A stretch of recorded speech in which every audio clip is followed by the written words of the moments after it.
So this session is community college libraries collaborating with student services to encourage student growth. Our presenters are from Pitt Community College in Winterville, North Carolina. Brittany Champion is the instruction and outreach librarian. Dr. Katrina Arnold is the developmental education and academic support director. Danielle Poyner is the student engagement and leadership director. And Coach Darrick Mullins is the student activities and Coburn Center coordinator, as well as the head men's basketball coach. And with that, I will turn it over to them. Well, good afternoon, everyone. My name is Brittany Champion, and I will continue to keep my camera on. If you do not feel comfortable using your camera, please feel free to turn your cameras off. We do have a couple of conversation pieces today. You are more than welcome to use the chat, or you can turn on your mic and just kind of talk with us freely. Some of these conversations I know can last for a really long time, especially when you're really passionate about outreach. And so I did cut us down to roughly about a minute. If I find that, we need a little longer to discuss, I will ask Devin to extend that conversation piece to 2. So let's just jump right on in and get started. The objectives today is to recognize the importance of learning your community and how to better support their needs, to encourage the collaboration of internal departments to promote academic, social, and mental growth for student success during their tenure in NC community colleges, to explore how working collaboratively with others has increased the library's visibility here on our campus, and how that increase has affected the use of our resources, our services, and also program attendance, to identify methods of continued support, post-collaboration, and a reach for a broader audience. So a little background about myself. I started at Pitt Community College January 15, 2020, so a little bit before the pandemic. I didn't have the opportunity to meet a lot of people roughly around that time. That includes staff and faculty. I was more so in the library learning more about the things that we had going on internally. So outreach was pretty rough when I started. And so the way that I was able to build myself up was by learning a little bit more about the college through the data provided through the North Carolina Community College System's webpage. Also learning more about the college through their strategic plan at the time when I was first hired. And then as I was going through reviewing what we had in the library, I made sure to review the library's mission and goals. So over time, I learned there was a total of 58 community colleges that made up the North Carolina Community College system. That in 2019, from 2019 and 2020, Pitt Community College had approximately 19,205 enrolled, but a number of curriculum students was only 11,549. And as last reported, Pitt Community College had an FTE of 6,910.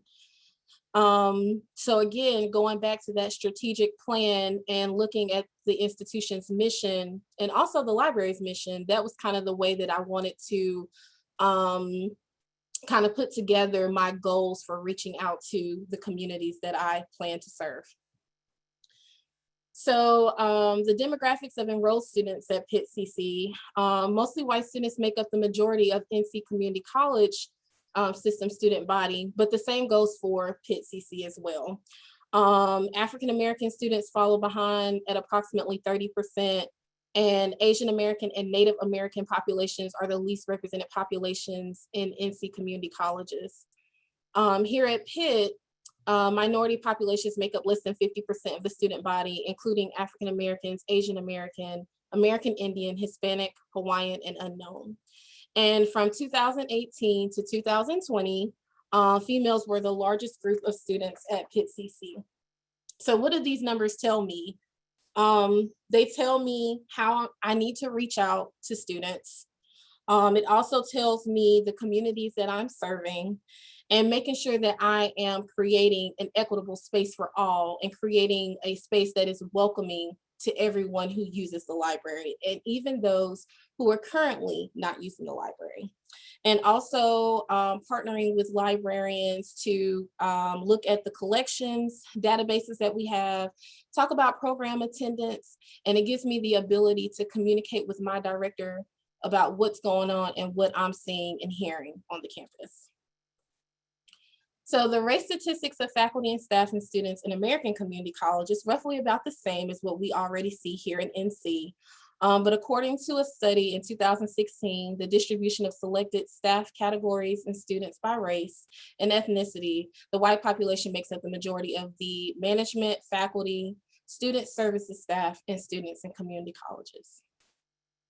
So when I bring it back to Pitt CC, I had to look to see what we were doing and how our numbers look like with our collections, and how well we were circulating items in the last 5 years. That was what I was most interested in. So right now, Pitt CC has a library, or excuse me, has a collection of 26,236 print volumes. We have about 166% increase in electronic databases. And of course, we did that because of COVID. Students could come into the library, but we had very limited space. And a lot of students felt like it was easier to simply just go online and get their resources instead of requesting books to check out. Database use has fluctuated a bit, but there is a slight increase. General circulation actually decreased in the last 5 years by 76%. And that's because we had a beautiful renovation. You can see a portion of that behind me. And also with COVID and health restrictions that played a factor. Added databases that promote edutainment or educational entertainment. We have subscriptions now to Canopy and Dogwood Digital Library, and we have found that our communities really enjoy those two resources. So using your chat, or you can turn on your mics, what comes to your mind when you think about the word outreach?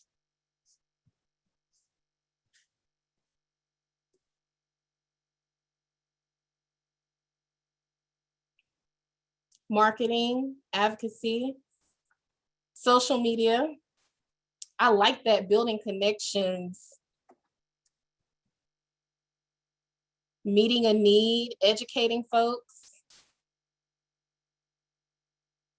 trying to reach outside of the community, awareness, local community, talking and listening with the community, communicating with different student, faculty, and community groups,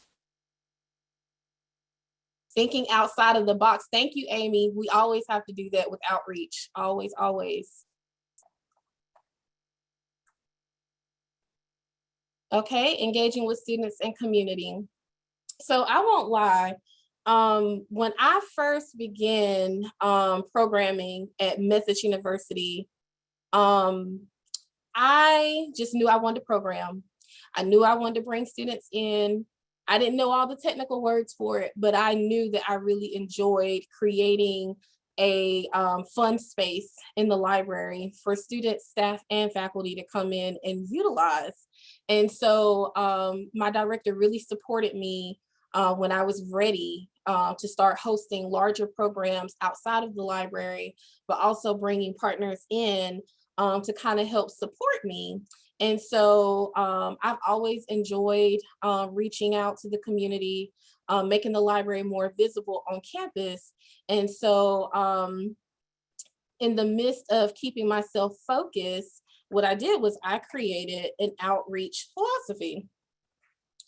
And so my philosophy is that pouring into your community will allow them to pour into their library. A library team that empowers its users to advance through programming, library instruction, collection development, and advocacy will cultivate a welcoming environment for all. Aiming to create safe spaces for all users, including students, faculty, staff, and community members, teams should identify and remain knowledgeable of library trends, internal and external community changes, and shifts in your users' library needs. to foster and sustain improved use of services and resources in libraries. It's critical for librarians to build relationships and remain active in their partnerships. Collaborating with partners will aid in reaching an increased number of users and will encourage them to use the library and share their experiences with peers and instructors. So as of now, I do quite a bit of outreach with students, but I have found that I have been lacking with my outreach with faculty. So that's going to be one of my goals this upcoming year. But what I have made an effort to do is to attend campus events, including student events, partner with departments and share their social media content. I make sure to include graphics, captions, and videos. This also includes live sessions. I know a lot of people are not, I guess, live savvy. They're not always interested in going live, but I find that live videos give you a little bit more engagement than just pre-recording a video and uploading it onto Facebook or Instagram. Participate on campus committees. That's very important too. Communicating internally to share ideas and possible projects that fit each librarian's passions. Senior staff members should encourage newly hired staff to meet and collaborate with campus staff. So this is really important too. Again, I came in right before the pandemic and I didn't have this opportunity, but I did have all of my peers kind of push me forward to meet with the campus community virtually and also attending these programs. That's how I was able to meet the majority of the staff that I have built relationships with, as well as faculty. If an outreach librarian or outreach paraprofessional is new to campus, they should strive to learn the community through the data, committee work, and conversations amongst peers and students. What collaboration opportunities should you consider? Visit department chairs and formally introduce yourself. Share potential library instruction activities, sample LibGuides, and other collaborative avenues. It is extremely important to meet faculty where they are, just like you would meet students. Just like them, their schedules are busy. And so you want to make sure that you're coming with hardcore examples, something that they can readily see. And you want to make sure that you get back to them in a timely manner. It's really, really important that you foster those relationships, because without those faculty members, it's really hard sometimes to reach the students. Partner internally by creating interdisciplinary relationships. Use the help of academic library journals and mentors, internal staff, and social media to develop programs. And communicate with campus partners to learn trends of the campus. What works for their department may work for your department as well, as long as you tailor it to fit that particular targeted audience. And create consistent virtual locations to market your programs. We have a What's New page here at Pitt CC. Angela Davis and I work really hard to keep that up every month. Someone suggested that we create events on Facebook, and so now we're working to make sure that we do that consistently.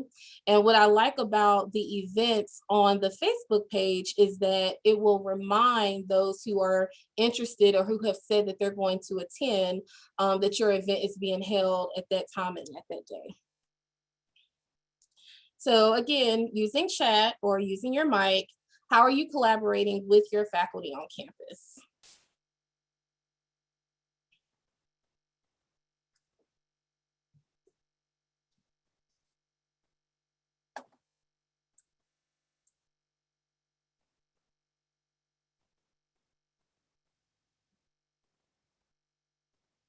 Okay, I see committee work embedded in course.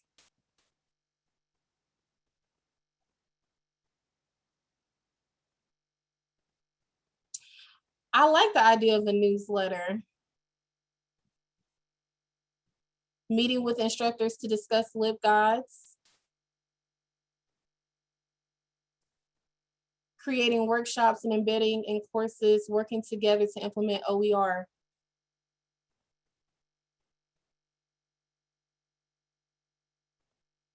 support of DEI initiatives and listening sessions. These listening sessions, are they more like focus groups, Spencer? I just wanted to ask that. No, they're just so our library is located with an academic support division, and so we might have a few things that we want to share with them and get their feedback about how those practices or projects are going, and then kind of what their needs are. So they're kind of like, we can engage them with things we're doing to get feedback, but we can also ask about anything else that we can do to support them. Okay, that's a great idea. Okay, do I have any more people who are interested in sharing?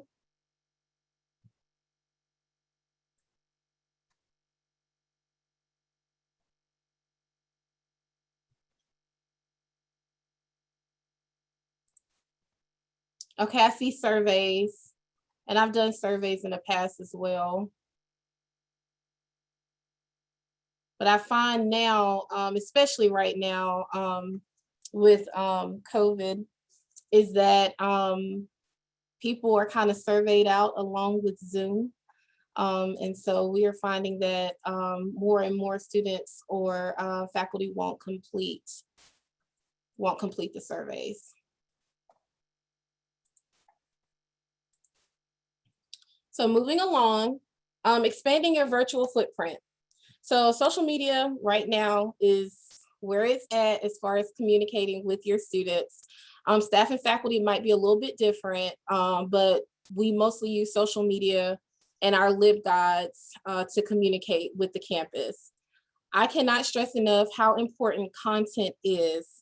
It's important for you to continue to think about ways that you can change your content. You want to make sure that you are using your videos, using lives. I have seen people get really creative with Canva, creating different images.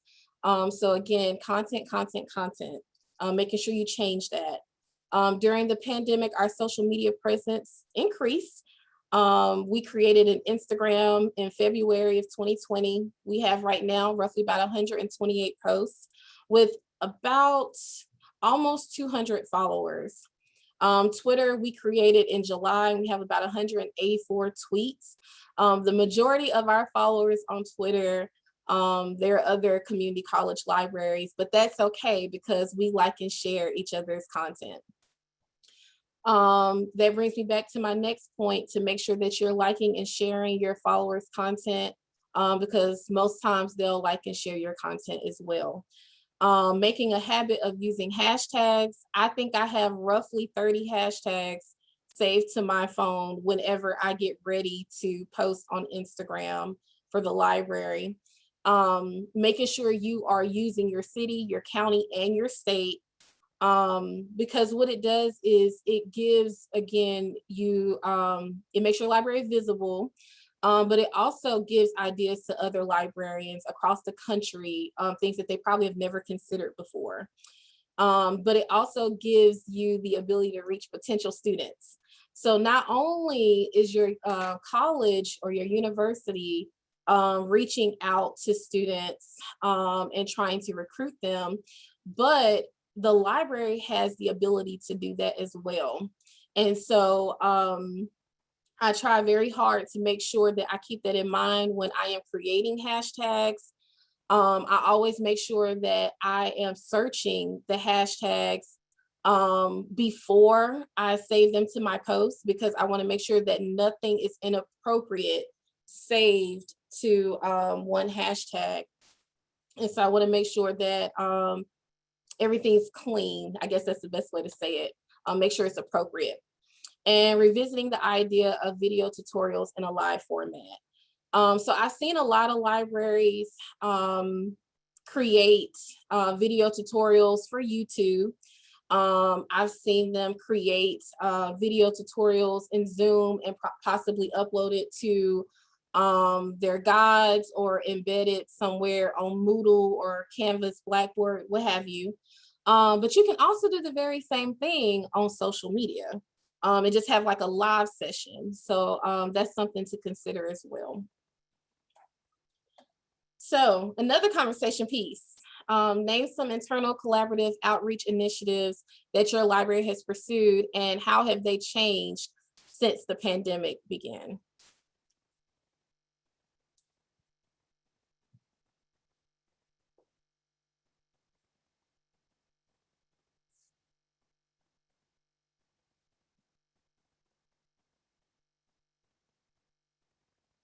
And while you guys are thinking, someone asked, how do I save the hashtags? So I have the hashtags saved in my note folder on my phone, and I just copy and paste them on Instagram.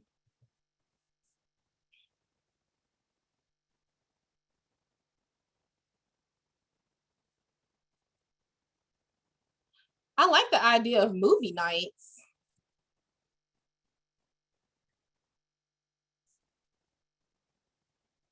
With movie nights, are you using movies that you've purchased in-house, or are you using Canopy or Films on Demand?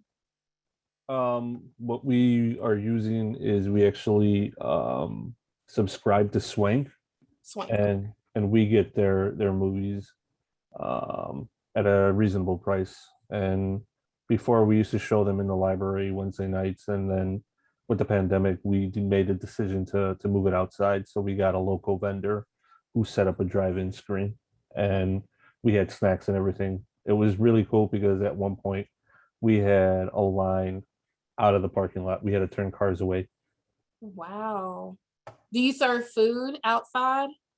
We had some snacks. We had like popcorn, things like that. But we encouraged people who were attending the movie to bring their own snacks. Okay. Okay, so I see some campus had a virtual professional development day on Zoom. That's a neat idea. I see a podcast for outreach during the pandemic. Thank you for sharing that link. I will definitely check it out. And I see working on a center for teaching and learning via WebEx Teams. That's a neat idea. And a book swap. I like that. I like that. I don't think I've ever considered that before.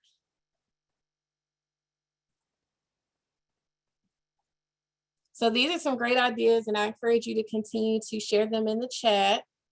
And I'm gonna move right along. So using your social media analytics and insights, checking your engagement numbers often. I check mine roughly about every 2 months or so. Just make sure that you're mindful of the time that you post, the content that you share, how often you share, and campus changes. Please do not be discouraged when many people are not viewing your content, because again, there may be breaks between classes, holiday breaks, and natural disasters. Those things happen. And so if they're happening, then they're not going to be using your platforms as much. Followers will share your content if it fits their needs and it brings awareness to their community. And again, diversify your content to expand your virtual community. If your ideas are falling short, visit other community college libraries, engage in webinars and workshops like this. Also ask and exchange ideas with social media content creators. I have done that in the past. If I found another community college library has created something and I've never thought of it before, just schedule a meeting with them to kind of talk about that, and what worked, the pros and the cons, and possibly if we can collaborate in the future. There's no harm in asking. And I find that most librarians are really willing to share. And again, register for those webinars that focus on content and videography. So these are what our numbers look like as of May 21st to the 27th. The top set here is a Facebook, and then I have insights from Instagram as well. So again, our audience, our numbers are growing, and I have to be honest, a lot of our content has been our Canopy and Explore. We have virtual book displays. I try to bring awareness to different things, like mental health awareness, of course, Black History Month, Asian Pacific Islander Month. And so with that content, sometimes the numbers are pretty low, but again, with the help of those hashtags, we're still gaining followers. And so just keep that in mind when you think about your hashtags. And I also make sure that I post anywhere between 11 and 1 o'clock. I know that most times people are going to lunch, but what do they do when they go to lunch? If you're at work or you're in your home and you're not watching TV or the TV's playing in the background, most times you're kind of scrolling through your phone as you're eating. And so I found that our numbers tend to grow during those times. And so I post content during those times or first thing in the morning. And I do have, I use the publisher schedule for Facebook. I don't have one for Instagram. I just find that it's easier not to add another app to my phone and just, you know, put it in my calendar to make sure that I share the content on time. So social media pages and groups for you to follow. If you're not following these already, I would encourage you to do so. The ACRL Library Marketing and Outreach Interest Group, the Student Affairs Professionals involved with leadership and diversity programs, Library Think Tank, Library Management for budgeting and funding purposes, and also the School Librarians and Library Technicians Programming and Procedure groups. I like these groups. I get in there and I ask questions, or sometimes I just kind of scroll to see what they're doing, what's trending in their areas. If there's something that I can kind of tailor and bring back to Pitt CC, if I can partner with Danielle or Coach Mullins, find a way to partner with TASC, I will do that. And so, but the best way that I can learn about what's trending in the library world or trending in student affairs is through some of these groups. So do you think that you're using social media effectively to market your programs? And if so, please share what has been successful for you and your library team.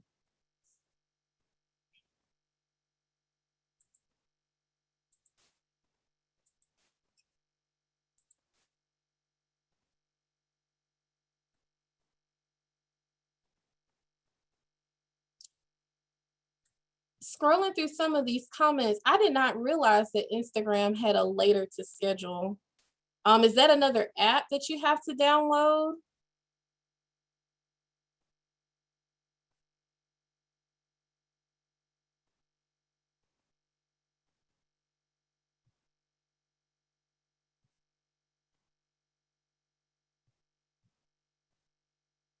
Okay, I see that there are some that say that they're struggling with social media engagement.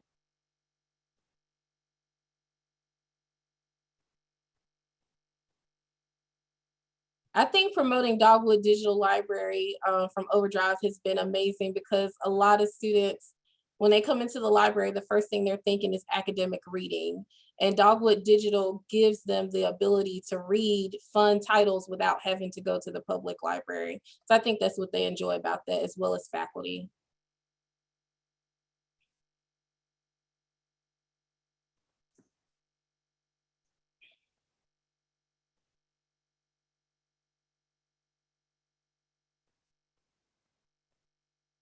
Oh yes, if you have not jumped on TikTok, that is something to do. I have not learned all the ins and outs of TikTok, but I will. You're not too old for TikTok. We're never too old to learn. Never too old to learn. I think I felt that way about Snapchat when it was first introduced.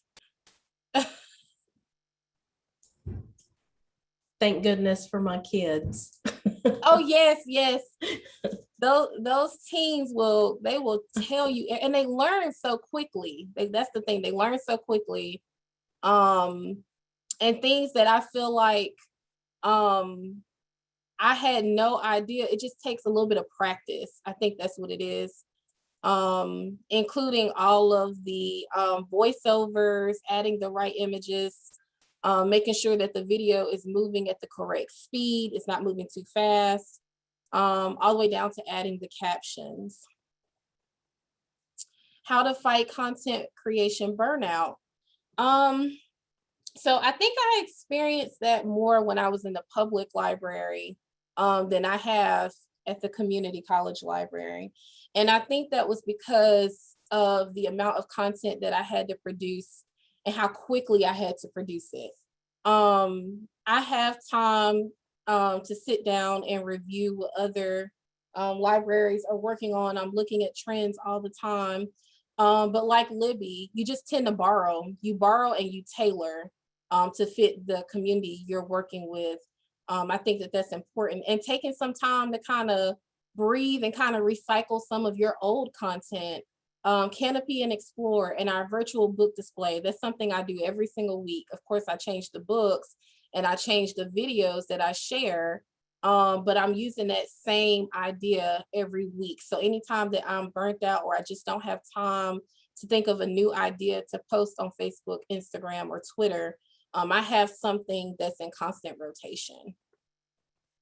But I do agree that, you know, just kind of borrowing, making sure that I'm keeping up with trends through social media, and also taking a break. It's okay to take a break. And ask another librarian for help. Ask your students for help. If you have work studies or if you have student ambassadors, use them as an opportunity to kind of help create your content.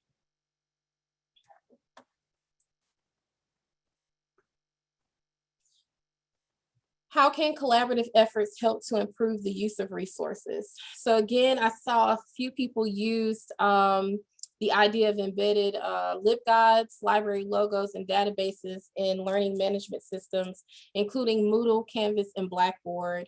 Customizing guides that fit your instructor's course needs. Again, come in with something that's tangible that they can see, they can touch, and they can kind of give their reviews, their feedback, and use the opportunity to build a relationship with that faculty member, because the stronger the relationship, the more they'll use your resources.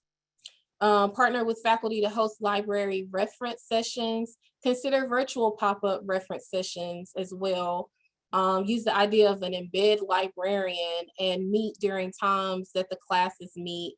Of course, you couldn't do that every single week, but you know, it's an opportunity every once in a while to kind of show that the library's there, they're ready to help, and it kind of builds your visibility on campus.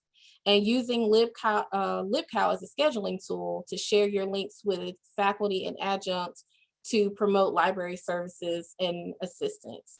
And I know that sometimes it's really hard to get in touch with adjuncts. Again, this comes with you building that relationship with full-time faculty and the deans of the different disciplines across campus. Sometimes that's the best way to reach your adjunct. So I am going to take a break, and I am going to let Dr. Arnold, Danielle Poyner, and Coach Darrick Mullins talk about how the partnerships with the library has helped with their programming as well, starting with Dr. Arnold. Okay, thank you so much, Brittany. Good afternoon, everyone. I'm Dr. Katrina Arnold. I oversee our tutorial services program on campus, as well as our developmental education. And also recently, due to a reorganization, the library and our transitional studies program kind of joined our group of departments. And so we've really taken advantage of that over the past year as far as collaboration is concerned, especially in our tutorial services area, and that connection that we've been able to make with the library and offering services in both areas. And so I'll just talk a little bit about what we've been able to do and how we've been able to collaborate with each other to reach our students on our campus. And it's been, especially just like everyone else, it's been a challenge over this past year due to the pandemic, but we've really, really tried to be creative in how we work together to make sure that our students are supported. And so in our tutoring center, we call it TASC on campus, Tutorial and Academic Success Center. We offer a number of programs in addition to our general tutoring sessions to engage students on our campus and to provide them with a variety of academic support. And so one of the resources that we provide in addition to individual tutoring sessions is also group tutoring sessions. Pre-pandemic, we were able to hold group tutoring sessions in our upstairs study rooms in the library. And so that really worked out well for our students. One, they were able to meet their tutors in the library, but also, come into the library and explore the resources that are available there. A lot of times we have found that if students are able to get a lot of different resources in one location without having to move from building to building on campus, then it's to their benefit and they're more likely to return to receive those services. And so we were really, really excited to be able to collaborate with the library to offer group tutoring sessions in the library. And we hope, once we are transitioning back to more of a face-to-face type setup on campus, that we'll be able to expand upon that and provide more opportunities for tutoring in our library. Our tutoring center is actually very close to the library. Always when we're directing students on campus, we tell them, we're right behind the library. So it's not that far, but again, if students can receive those resources and that academic support in one location, then they're more likely to come and actually get that support. And so again, that has worked out really well for us. We also hold an event each fall and each spring called Exam Jam, which is a lot of fun for us and a lot of fun for our students. Of course, pre-pandemic, Exam Jam was face-to-face. We had actually started having some conversations to have our spring 2020 Exam Jam in the library. We have had it in different locations on campus over the past few years, but we were really, working on that collaboration and wanted to work closely with the library on that event. And we had planned to do it in the library, but COVID had other plans. So we had to move our Exam Jam online and do it in a virtual format. So what we were able to do is could still continue to collaborate with our PCC library to allow sessions. And so we set up the virtual Exam Jam to allow for a number of study sessions and presentations on different topics over a 2-day period. And also students were able to access our tutors for one-on-one appointments and also group sessions.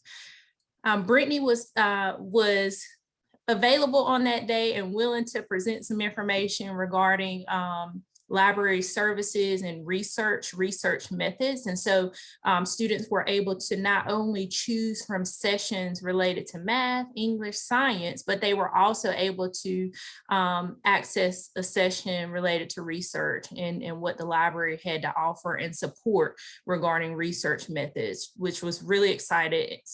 And that was the first time we were able to offer a session like that. On our Exam Jam sign-up form. And so what happens is students receive a sign-up form to register for different sessions that we offer during Exam Jam. And so on that form, we also allow students to indicate if they need library assistance. And then we were able to pass that information on to Brittany so that she could follow up with those students. We also collaborated on another event, which was Academic Explosion to support Exam Jam. And so just, again, using our creativity to provide additional resources and support to students, especially in a virtual format. We also collaborated with Brittany in the library to offer participation prizes for students who attended Exam Jam. And so you will see on that flyer on the screen, that gift basket. We were able to actually give away a gift basket and gift cards to students who actually participated in Exam Jam. And then the library served as that pickup point for students who won those prizes. And so we really had a great time collaborating on Exam Jam. We have done that for the past 2 semesters now in a virtual format, and we already know that we will continue that collaboration. It has worked out so well. Students have been able to gain access to even more resources through that collaboration.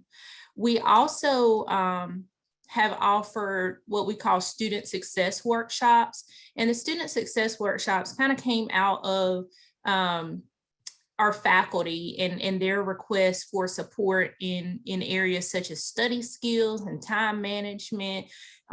Students were really asking for that. We also had some students request support with resumes and just a lot of different areas that we don't normally provide a lot of support in tutorial services. We have really been focusing more on that academic piece, but we're moving more and more to that student success piece. And so this was also a great opportunity. It has been a great opportunity for us to partner with the library. And Brittany was able to provide a presentation on research skills during the student success workshop. And so that was also a great addition to the other resources that we were able to provide students during that workshop. Again, we believe in, if at all possible, giving prizes to students and incentives for attending. And so we were able to do that, offer gift cards for students who attended a student success workshop as well. We also, for social media, I think social media, and Brittany touched on this a lot in the first part of the presentation. For us, even on the tutoring side, we have struggled with social media as well, and just getting resources out to students and getting the word out about our services. We were really surprised to know, and have been surprised to learn over the past few years, that no matter how many times we say it, we still have students that don't realize that our tutorial services on campus are free for them. And so we're continuously trying to get the word out. We have really worked hard over the past year as far as social media is concerned. And we have collaborated with the library to be able to do that as well. Came up with some ideas of, how we can use that collaboration to increase our reach on social media. One thing that Brittany worked with us on as far as social media is concerned is she recorded videos with our center coordinators for a Get to Know Us series, and then it was shared on social media. And so our TASC Center has 3 main centers: the Math Center, the Science Center, and the Writing Center. And each one of those centers has coordinators. And so Brittany got with the coordinators, recorded information, and got it out there on social media. One of our goals was to, especially during this virtual world that we've been living in over the past year, was to get faces out there, so that because students can't come on campus and visit us in person, we wanted them to be able to see, who works in our centers and who, they will be talking to on the phone, or who's going to help them make their appointments for tutorial services. And Brittany was able to assist us with that. We also, on a regular basis, share and promote each other's event. We've been able to do some social media takeovers and share information all about the library for a certain amount of time on the TASC page, and vice versa. And we also, on a regular basis, when things are coming through on each page, we make sure that we share each other's events and make sure that we're promoting those. And then also Instagram Live. Brittany was able to convince me to do an Instagram live with her about one of our exam jams. It was a lot of fun, and just something different that we did to promote the event. And so, really just stepping out of our comfort zones and what we've been used to over the past, few years, and just doing some different things. But I think overall, this collaboration has been, one of the best that we've experienced over the past few years, just because we've been able to work together and provide students with so many resources and so much information. And so, as I said before, we are going to work really hard as we continue to transition to whatever post-pandemic looks like, keep our creative juices flowing, and just identify additional opportunities to be able to support students, collaborate with each other, and collaborate with other faculty and staff on campus. Thank you.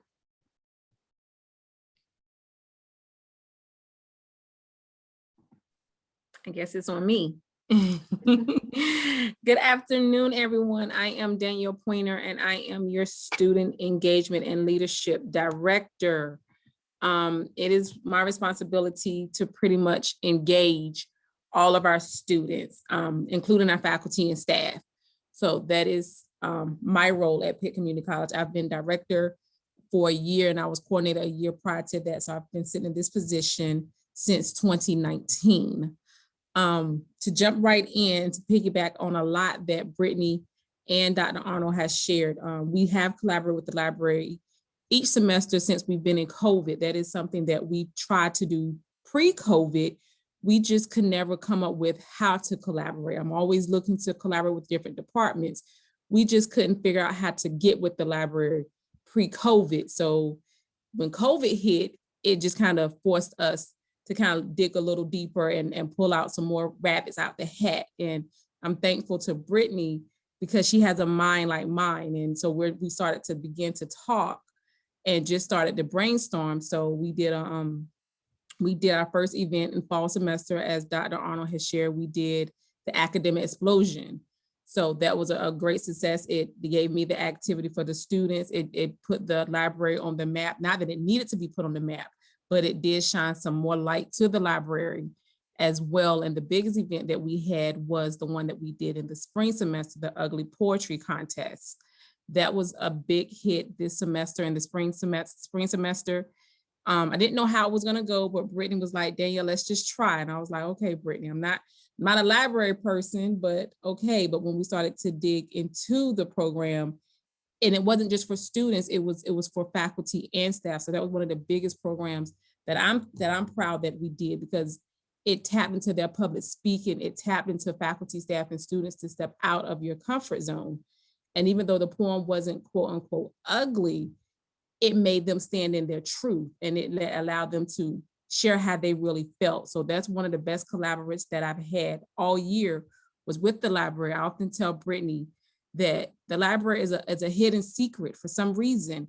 And even I can admit that I didn't know that the library had so much. So pulling out so many different ideas with the library was a great investment, a great tool for student activities. So many people think the library and you just think books and you think resources, but getting to know Brittany and just getting to see all the resources that the library has, it was important for me to stay connected with the library. It was important for me to constantly ask the library, quote unquote, Brittany, hey, can you come to a student body meeting? Can you speak at this forum? Can you come to this campus resource? Again, because I'm over all the student engagement and all the activities, I needed to make sure that all resources are covered. And I felt like the library was one of the resources that wasn't quite out there. So I have to commend Brittany, even though she shared that she started pre-COVID. Since COVID, I can honestly say that the library is one of the biggest resources that we have on campus, is one of the biggest resources that is being talked about on campus, all the activities that the library had. So I have to give Brittany that shout out, because she wasn't sure if she was doing the library justice, and you are.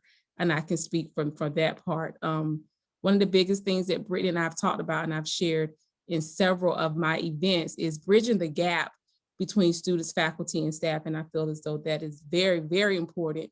It's easy for us to put on events for students, but we oftentimes leave out faculty and staff. And my students, especially my SGA, share with me in COVID, Ms. Danielle, but we want to see our teachers, we want to see our faculty members outside of the classroom. What are they like, when we're in events and we're playing games and we're having our ugly poem contest or whatever we're doing. So that's one of the initiatives that Brittany and I have really, really put forth an effort to enhance, is building that gap between faculty and staff. Faculty and staff need to know that, yes, you're a teacher, but our students want to know what you're like outside the classroom. So those are the events that we host for the most part, especially since COVID. I've really, really tried to have faculty and staff to show their face, to come out and play any game, whether it's bingo or professional development that we may host with student activities. The importance for the students to see life outside the classroom with their faculty and their staff members. So that's one of the biggest roles that I've taken on since COVID. Has been very challenging. However, it has been very productive. I will share that as bad as COVID has been, it's been a lot of lessons learned. It's been a lot of adjustments when it comes to events and what works for the students. One of the biggest things, and if you notice that the events that me and Brittany have shared together, they're at nighttime. We had to realize that we're no longer an 8 to 5 entity. We kind of have to meet the students where they are, and most of our students enjoy night events. So it was nothing for me and Brittany to host an event to 8 o'clock at night, whether it was a cahoots game that we played with student activities in the library, or whether it was Family Feud that we partnered up with the library, just to get them out in the evening and have a little fun. But also in the meantime, you're learning what the library has to offer, what student activities have to offer in the various departments. So that is my area. I could go on and on about the different activities and the different events that we host, but for the most part, that is the gist of what we do in student activities and the partnership that we've had with the library.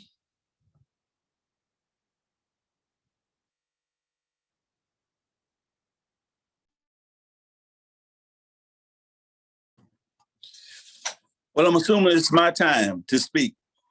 I am Darrick Mullins. I currently serve as the coordinator of recreation and student success.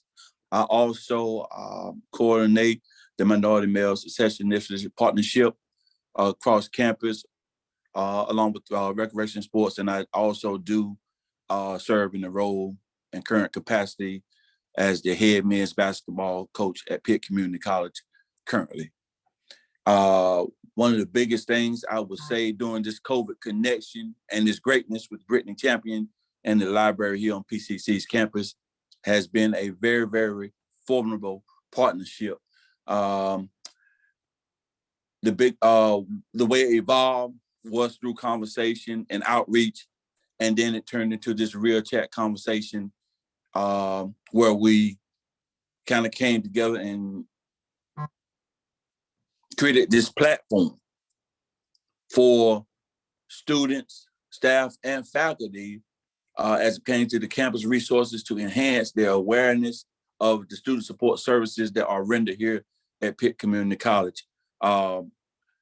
We heavily relied upon each other, but I think from a standpoint, when we initially created this real chat conversation about how we would move this forward for those minorities and people of color, and then we also had other faculty and staff members who were non-people of color to kind of step in and start to share some of their collective thoughts. Oh man, did it turn into something awesome. So we had an opportunity as a group to come into an open space and share without judgment, without being reserved on opening up and sharing, especially during this very, very pivotal state of mental health. Because one thing during this COVID connection, it pushed a lot of people into self-reflection. And when you had that a long time, it put people in certain spaces that they probably hadn't been into in years. So I'm very, very fortunate for the opportunity to partner with the library, Brittany Champion, as it pertains to our minority male success initiative here on campus. So one of the other things we were targeting the minority male students through literacy, the books to read, and then we would come back and share our thoughts upon what we had read. Brittany was very, very ongoing and like I said, very positive about the outreach and how we wanted to present things and as it pertains to the students through literacy. I believe that reading, as the commercial used to say, reading is fundamental. Reading is fundamental, but you have to have those individuals that partake in and then are willing to share their thoughts and invoke conversation, and sometimes meaningful conversation, and then sometimes also uncomfortable conversations. This just depends upon your comfort level and the space. And I think our platform, through our partnership, allow people to come in and share without reservation. So kudos again to the partnership through the Minority Male Success Initiative and PCC Library. The open forum to address issues and concern. I think what we're trying to do through this partnership is to alleviate a lot of barriers and concerns, and also provide the students an opportunity to feel that Pitt Community College is a place where they belong and can blossom from entrance to exit upon graduation. Our the literacy program or the literacy platform that has been established here, we will continue to enhance, modify, and elevate as the semesters are presenting themselves progressively. We want to create a space for intrusive dialogue without judgment. I think you heard me mention that early on, how we're able to do that. Just engaging the students, staff, and faculty where they are at that point in time during those sessions. And then, again, talking post the virtual sessions. And I think there's something missing now when we're having all these virtual sessions or Zoom collaboration where we feel as though, that I'm glad that's over with. But what about post-virtual conversations? We have to get back to engaging with each other as it pertains to intrusive dialogue without judgment and just having those conversations. And I'm so glad that we will be able to, hopefully here in the very near distant future, to be able to get in a shared space amongst each other and again, intrusively begin to engage in dialogue without judgment. Why would we want to do that? Because we want to enhance the student overall experience through student engagement. We've been able to do that with our partnership with the library, the Minority Male Success Initiative, but the biggest component has been that machine, the messaging machine from our seal has allowed us to attract and get the message about what we're trying to do through our student engagement activities and leadership department. So kudos to Danielle and Brittany for allowing me to create those flyers, share with my supervisor and our student support team across the board, and then getting the messaging out to the students who we're mainly trying to attract as it pertains to enhancements and bettering their experience here at Pitt Community College. Again, we all want them to feel that they belong and that they can persevere here at this campus in our respective role. And then the last thing we want to talk about, the platform that was created through the partnership, it built a connection among students, staff, and faculty. Just because of making sure that we created a safe, respectful space and zone where people could share content without being judged. What a great platform that has been established. The social media, Brittany has been very progressive in making the announcements, sharing posts. This platform and the real chat conversation and the partnership with the Minority Male Success Initiative has just begun. We are well on our way to impacting life, not only students, but with staff and faculty as well. The future is bright. There's more to come. Just stay tuned. So again, that wraps up my portion of the virtual marketing campaign. Was another component that we're really actually looking to get involved with here in the very near future. Collaborate with PCC Student Government Association for mass email communication. That's where our SEAL leadership came into play, and that was have created those living documents for the Pitt Community College e-bulletin that went out weekly. The one that's near dear to my heart would be the second component, where I always want to pinpoint. We shared those weekly announcements with the Pitt Community College men's basketball student athletes. As I tell individuals, my heart and my passion, just as a male, a Black male, who's willing to serve those students that come across this campus, contrary to color. Contrary to color, I'm geared to serve all who step foot on this campus. My passion, and will always remain my passion and my charge, is to make sure that we take those basketball and those student athletes from the point of entrance, create a benchmark, and then get them to complete graduation. Because that's something that I've stepped forward as a coach from a parental standpoint. When I talk to their parents, as a parent and a head coach, I have been charged to do duly exactly what I told those student athletes I would do when I recruited them. We were going to make sure that we surrounded them with the resources from a holistic standpoint to make sure that they're better young men, that they can go out here and be productive, provide for their families, and at some point, pay it forward through their services here within our community and the communities abroad. The general announcement and virtual presentations through the professional development, the student services, and the Minority Success Initiative.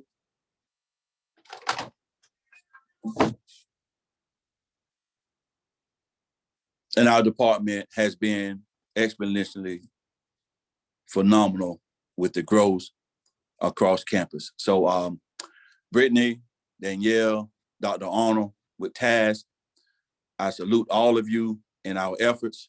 I think in the beginning, we're off to a very, very good start with our partnerships and platforms that have been created with the PCC Library and Brittany Champion and her staff, because let me tell you, she's able to do some of the things with her platform, with the leadership that she has in place with Angela Davis and Lee Russ.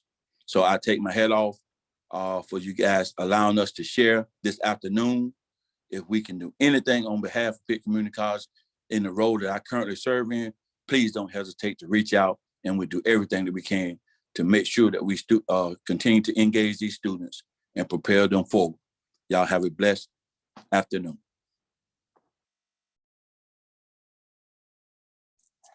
Thank you, Dr. Arnold, Danielle, and Coach Mullins for talking about the way our partnerships have made an impact on our students, but not only our students, but our faculty and staff as well. I'm really excited about the things that we have been able to accomplish. I look forward to the things that we will be able to create. But one thing I kind of wanted to go back to was our Real Chat Conversations. So our Real Chat Conversations program, that was birthed for me working with my Interact students from Goldsboro High School. A lot of their programs were mostly community service based, but I really enjoyed the conversations that I had after those community service projects. And so it made me think about ways to include books in these conversations. And of course, a book club kind of just formed in my mind. I have been very fortunate to partner with Coach Mullins to read How to Be and anti-racist. We just read Barack Obama's latest book, A Promised Land, and then we read Jeff Bezos' book, Invent and Wander. Out of all of those books, we read roughly about 1 to 4 chapters, and then we came back and we talked about it. We met once a month. Those sessions weren't very long. They were anywhere between 30 to 45 minutes. I made sure to talk less, because the more that I talk, then the more people want to just listen to me. My goal was to get participants to read beyond the borders, take in new perceptions, and, or excuse me, can get my words out, perspectives, and also to be able to start a new conversation, because not all of our views are the same. And I wanted to make sure that we were talking about things that impacted young African-American males today, especially when we were thinking about all of the racial injustices that happened in the midst of COVID that we were able to see. And even those that we weren't able to see. I wanted to make sure that we highlighted those and we gave those participants an opportunity to share what they were feeling. What I really liked about this program series was that it really did create an atmosphere of comfort. You know, not everything that we talked about, you know, made you happy. There were some things that made you kind of sad, but it gave you the opportunity to talk about those things and to be real. Hence the name Real Chat Conversations. So we will run this series again in the fall. We will have some guest speakers. I'm really excited about the guest speakers who are going to present with us in the fall. And the book, we're going to focus on one book. We're going to focus on Monster. And I know that some of you may have already seen that Netflix has a Netflix original movie, Monster, that's available now. We're not going to watch that movie during the program, but we will talk about the book. And if they just so happen to watch the movie, of course, they can talk about how the book and the movie relate.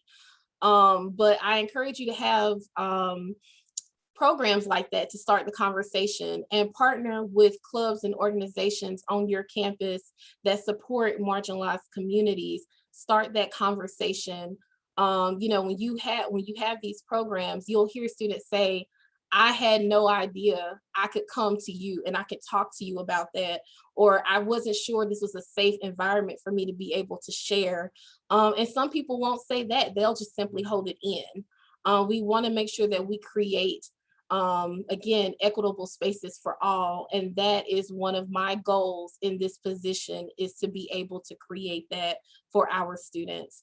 And so, yes, I'm really excited about that program and what it highlights. But it also, again, kind of encourages students to read. I've heard it all before, you know, when you grow up K through 12, you're constantly reading. But once you're introduced to social media, introduced to sports, after school activities, or just, you know, being social, you kind of forget about the book, the beauty of reading.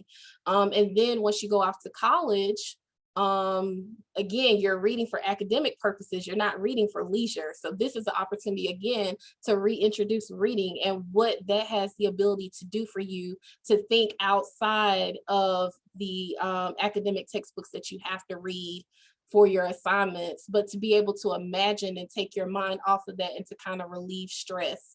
So when you're thinking about literacy programs, that's just something to think about, partnering with other departments across campus to create these type of programming. So how to support departments post-collaboration, making sure that you're maintaining an open communication of upcoming events and potential avenues of support. Invite your partners to consider the following opportunities. Think less academic and more fun, okay?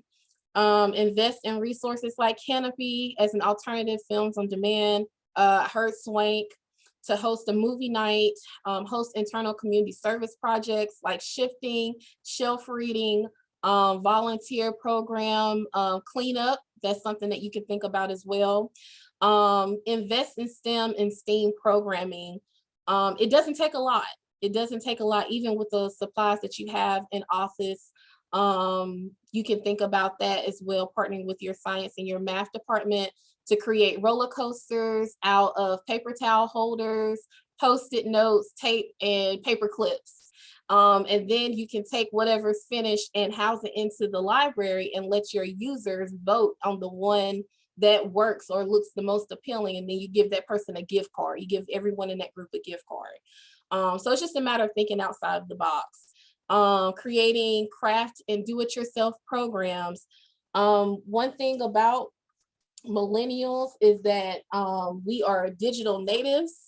We are crafty and we like to use our hands. And so I hear it time and time again that craft and do-it-yourself programs are what students are most interested in.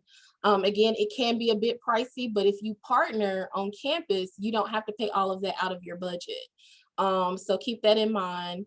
Your coding programs, invite IT, invite the computer program department. Talking about now what's going on in our social and political climate, it's important more than ever to talk about police relations in our communities. So host a community police relations program, invite your campus and local law enforcement, campus committees to focus on supporting marginalized groups and what that looks like, de-escalating these situations, and also those who attend your programs for them to learn their rights. But moving forward, again, continue to share your content on social media and your live guides designated for campus events and attend other partner events. And lastly, before I close, I actually got this from Ms. Mullins, just making sure that you don't lose your focus on your impact. You don't want to lose your focus on those that you are providing resources and services for. When you find yourself experiencing that burnout, take some time for yourself. Just kind of reassess where you are, where you stand, and come back new, okay? Just take some time for yourself and making sure that you are teaching your community to fish so that they will continue to eat forever, all right? So these are the few resources that I have listed and also our contact information. And I will use this time for Q&A. If I don't have answers today, I will be sure to reach out to you if you provide your email address and come back with an answer.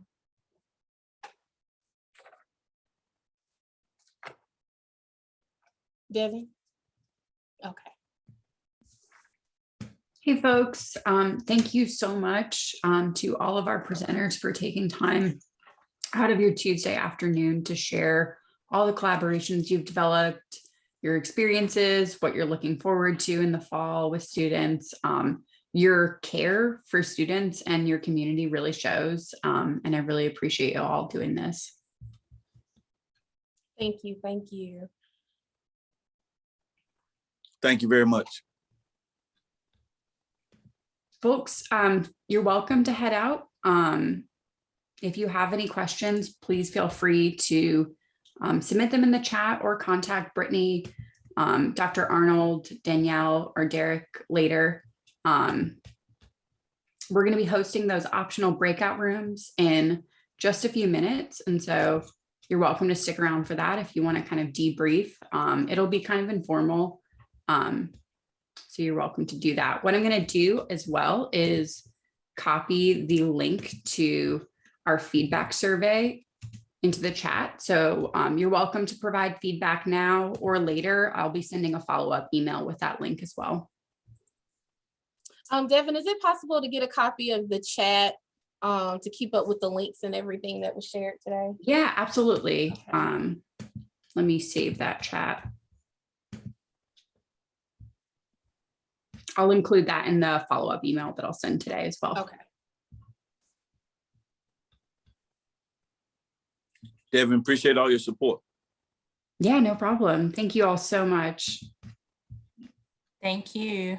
No, thank you. It was a blast. Good, I'm so glad. I learned a lot from you all too. You're being modest. Way to go, Brittany. Way to go, Brittany.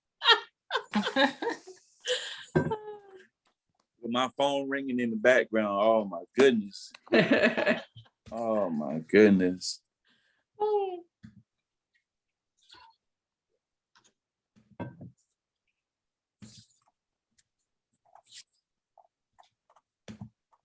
All right, everyone. So if you're not planning to attend the breakout rooms, you're welcome to head out now. And I'm going to be starting to set up those breakout rooms in just a minute. Mhm. Thank you, you all. You have a great day.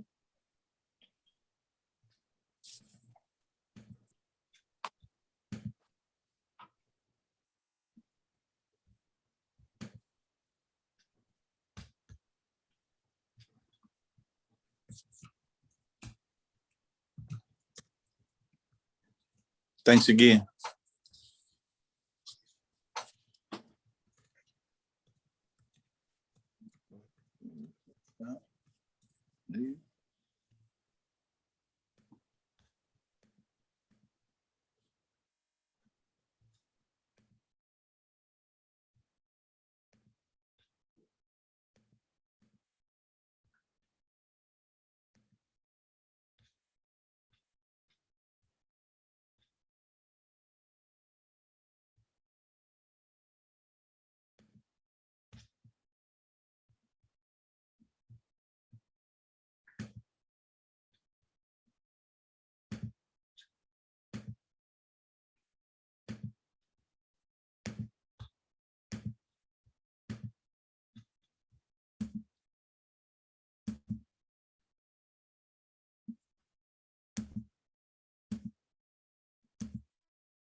Hey, everyone, we have the breakout room set up. And so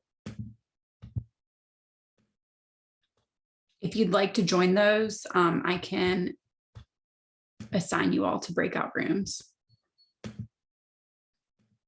If not, I'm happy to discuss in this main room for the Zoom meeting.